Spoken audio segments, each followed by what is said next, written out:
Sejam muito bem-vindos ao nosso Lado a Lado Cast, o nosso Café com Saúde. E hoje nós vamos falar sobre um tema que é um tema que eu tenho me dedicado bastante e que eu fui aprender sobre, que eu não sabia nada, até quando tem até uma história muito curiosa, quando vieram falar para mim desse tema, eu falei assim, não, esse tema não tem nada a ver com a minha agenda, com a missão da instituição, e depois eu fui entender que tudo é um tema transversal, né, que passa tanto pela causa do câncer, que é onde a minha instituição atua, e também das doenças crônicas. Então, tem toda a sinergia e vocês vão entender um pouquinho desse bate-papo. Hoje nós vamos falar sobre a nutrição especializada e eu tenho uma convidada aqui muito querida, uma pessoa que vai nos tirar algumas dúvidas e também vai orientar várias pessoas que vão nos acompanhar aqui, que é a doutora Juliana Tepedino, né? Exatamente, é um nome meio diferente, mas você falou certinho. Juliana Tepedino é um nome italiano. Minha Uhum. família, apesar desse sobrenome italiano, a descendência italiana é próxima, mas uma família completamente brasiliense. Assim, Olha, meu avô veio para cá assim que Brasília foi fundada para uhum. ajudar a erguer a Olha que cidade. bonito. E, doutora Juliana, eu gostaria muito que você se apresentasse para a nossa audiência. Quem é a doutora Juliana Tepedino? Então, a gente tem duas versões aqui da Juliana, né? A primeira, a que tem que agradecer, na verdade, esse convite, porque eu estou aqui para representar a Sociedade Brasileira de Nutrição Parenteral e Enteral, a qual eu faço parte hoje da diretoria através da defesa profissional. Então, Uhum, hoje eu faço toda a parte de defesa profissional, as agendas com o pessoal da políticas públicas, a aproximação justamente com o terceiro setor, com a defesa dos membros societários que são multiprofissionais. A uhum, gente acredita muito na transdisciplinariedade. Então, para a gente é muito importante estar próxima de ti, porque a gente acredita que orientar o paciente, estar próxima do terceiro setor, é o futuro para essa sociedade uhum, também. uhum, Mas tem a Juliana pessoal. Existe a Juliana como pessoa, né? E a uhum, Juliana como pessoa é uma profissional completamente apaixonada pelo que ela faz, e encontrou seu propósito na terapia nutricional, em alimentar pacientes, em uhum. recuperar pacientes de doenças graves. Eu sou mãe de gêmeos, meus filhos têm 8 para 9 anos. Eu falo que são as duas minhas grandes missões de vida, ser mãe e levantar a causa da terapia nutricional e Uhum. uma pessoa completamente família. Então, a minha causa dentro do cuidar das pessoas e a minha causa como mãe, filha, são as minhas duas grandes paixões. Que lindo, vocês viram, né, gente? A nossa convidada, o quanto que ela é especial. E, doutora Juliana, para as pessoas, né, que estão aqui nos acompanhando entender um pouquinho, o que que é a nutrição parenteral e enteral? Então, a gente tem, na verdade, dentro desse conjunto que a gente chama de terapia nutricional, três tipos de alimentação. A gente sempre tenta fazer com que o paciente coma por via oral, se melhore a sua alimentação por boca. Mas, às vezes, esse paciente simplesmente não consegue comer da forma adequada. E a gente começa a lançar mão de formas de melhorar essa nutrição, para que ele atinja a sua necessidade, as necessidades que ele precisa para se reabilitar, para recuperar de uma infecção, para cicatrizar uma ferida. Então, muitas vezes a gente usa alimentação suplementar por via oral, através de suplementos orais, que é um tipo de nutrição enteral, porque Uhum, usa o trato digestivo. A gente pode usar também nutrição enteral por via sondas, e aí a gente pode usar tanto sondas no nariz quanto sondas através de ostomias que a gente faz por endoscopias ou por uhum, cirurgias. E a gente pode também fazer uma alimentação intravenosa, que a gente chama de nutrição parenteral. Então, essa alimentação, ela não corre mais no trato digestivo, a gente usa isso para pacientes que não podem usar o trato digestivo por algum motivo, e essa alimentação, então, é feita exclusivamente na veia do paciente, até ele ter condição de ser uhum, reabilitado para comer. Então, antes do advento das terapias nutricionais avançadas, o ficar sem comer equivalia o paciente a ir definhando, até ir a óbito. Hoje em dia, a gente consegue substituir uma alimentação por boca por um tempo, mas sempre com o objetivo de devolver a alimentação do paciente.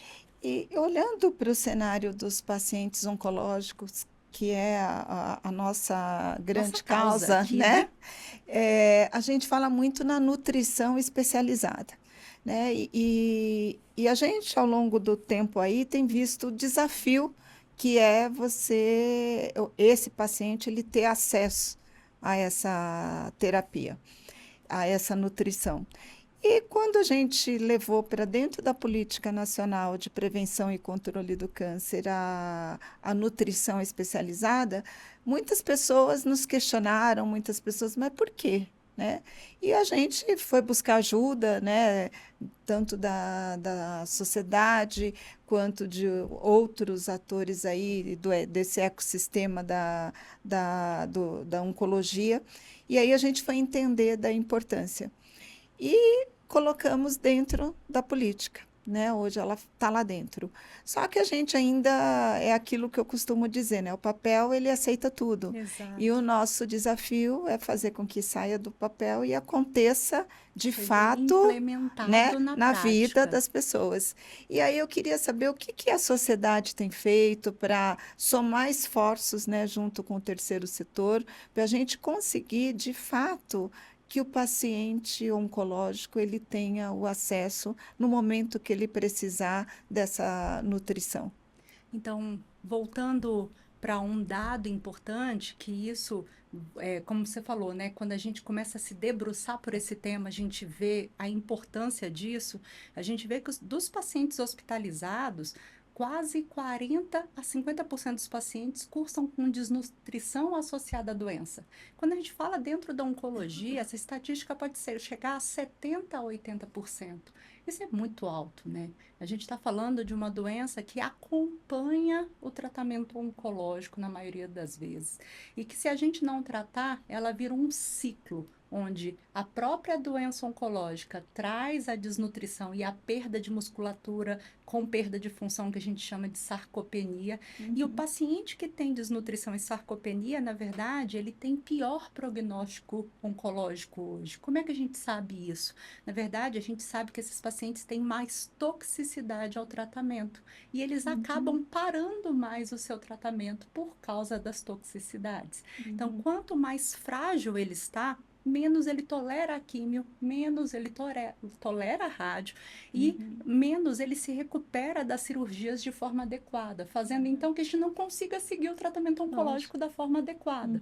A nutrição passa a ser a base, então, para que ele possa fazer toda a sua jornada da forma adequada.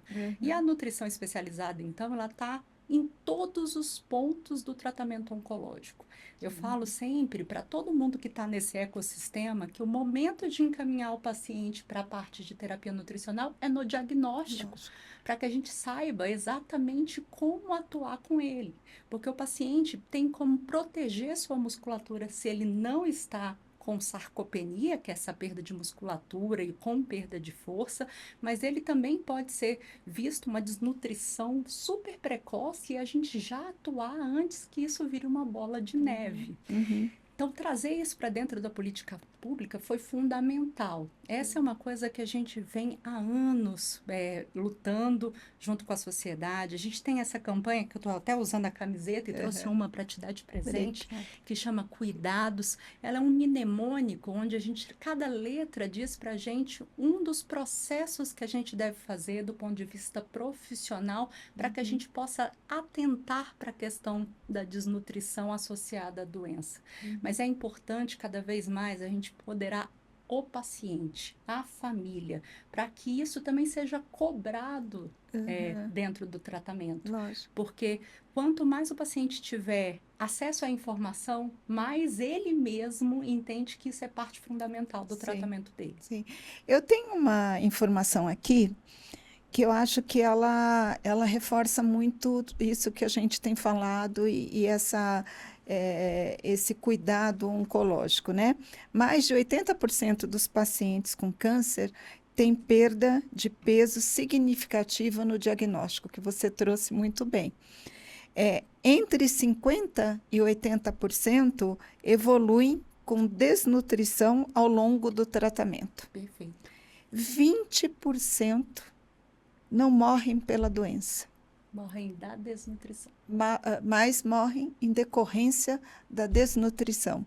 Eu queria muito que você comentasse sobre esses dados, né? Porque eu acho que eles são tão impactantes, e quando você tem um gestor sentado do outro lado da mesa e que ele tem o poder ali da caneta de disponibilizar essa terapia, ele tem que ter esses números e essa informação ali com ele, né? Porque é impossível uma pessoa com esses dados, ela não permitir esse acesso.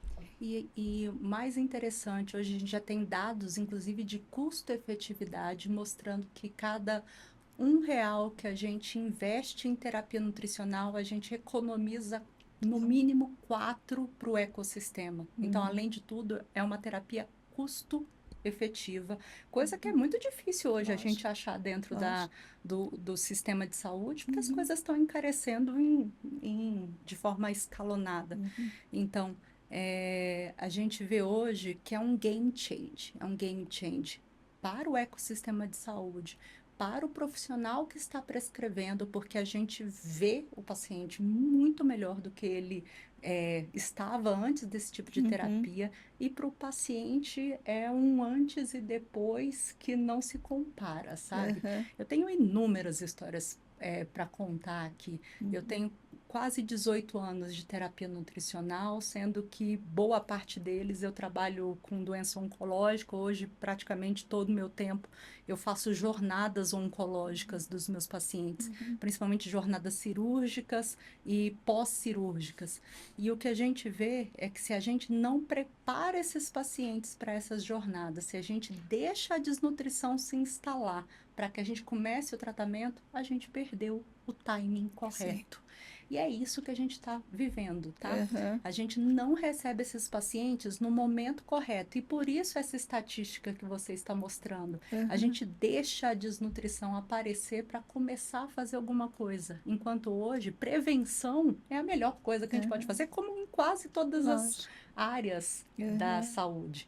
Então, eu reforço, assim, o melhor momento para encaminhar esse paciente é na hora do diagnóstico oncológico.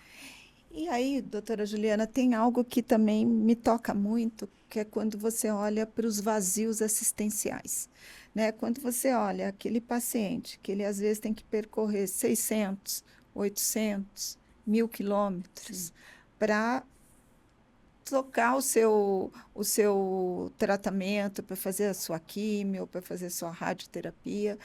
E essas pessoas, elas estão numa condição muito fragilizada. Como que a gente pode melhorar, né? A gente fala tanto em equidade, né? O Sistema Único de Saúde, ele tem como um pilar principal a questão da equidade. Hoje eu olho terapias sendo incorporadas, que são terapias que, lógico, elas têm que ser incorporadas porque elas beneficiam aqueles pacientes. Só que quando eu olho para o cenário da nutrição, eu estou falando de valores que são totalmente diferentes. Olhando para as políticas públicas, como que você enxerga que a gente pode melhorar isso? Como que a gente pode permitir que esse paciente ele tenha esse acesso? Né? Então, isso é muito interessante porque a gente vê que o nosso Brasil, eu falo que são vários Brasis, né? E eu acho que você vê isso tão bem quanto a gente. Não adianta a gente falar que a gente consegue dar exatamente os mesmos tratamentos em capitais grandes, São Paulo, Rio, Brasília, como a gente consegue dar no interior do norte, porque a gente sabe que isso não é verdade.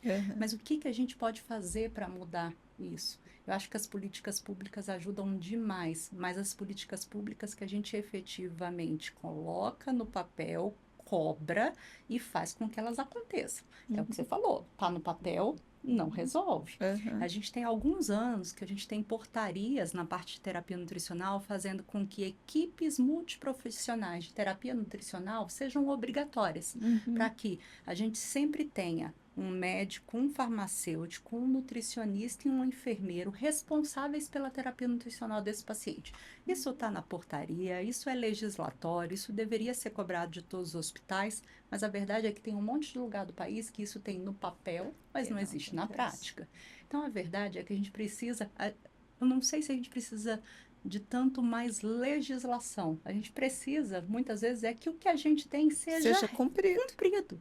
E a gente vê Uhum. que no Brasil a gente tem muito disso, né? A gente tem boas leis, a gente avança bastante em relação a discussões boas, mas muitas Uhum. vezes a lacuna entre o que está escrito e o que está implementado é muito grande, fazendo Uhum. com que essa equidade ela tenha mais distanciamento possível. Sim. Eu sempre falo assim, eu recebo visita da Anvisa 2, 3 vezes no ano. Eu posso te garantir que o meu hospital tem um rigor para ser avaliado muito Uhum. maior do que Uhum. outros, justamente provavelmente pela proximidade que eu estou do órgão aqui em Brasília. Uhum.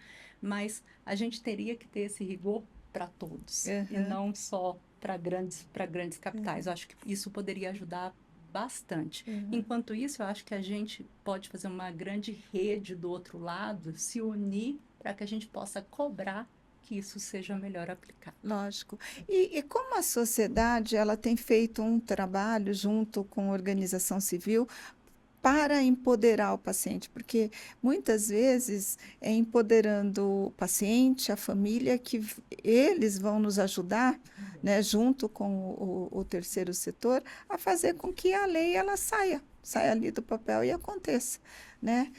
Exatamente. Como vocês têm visto e vocês têm atuado? Essa é uma área que a gente vem cada vez tentando entrar mais e até muito associada à comunidade, à Sociedade Europeia de Nutrição Parenteral e Enteral, porque essa é uma agenda internacional, tá? Aham. Uma agenda internacional onde a gente precisa fazer todos os órgãos entenderem que a desnutrição associada à doença tem essa importância. Pra você Uhum. ter uma ideia, no CID, que é É o, aquela sigla que a sim. gente usa, né, Aham. para coisas de saúde, Uhum. a desnutrição associada à doença ela não existia. Existia. A gente conseguiu esse avanço Uhum. da desnutrição associada à doença, que no CID-11 vai se chamar subnutrição, a gente conseguiu que ela fosse incluída esse ano. A Sociedade Brasileira de Nutrição Parenteral e Enteral existe há 50 anos. Uhum. A gente faz terapia nutricional há mais de 60, 70 anos no mundo. E a gente Impressionante. não tinha nem CID específico. Então, Uhum. a gente tem um longo caminho para fazer esse empoderamento de todas as áreas da sociedade, mas cada vez mais a gente entende que a gente explicar, comunicar, se aproximar de outros atores vai Aham. fazer com que essa agenda cresça. Aham. É, a gente não consegue nada sozinho, né? A Aham. verdade é que a gente tentar lutar sozinho por alguma causa, a gente sempre fica para trás. Aham. Então, acho que momentos como esse são fundamentais para que essa agenda se torne pública.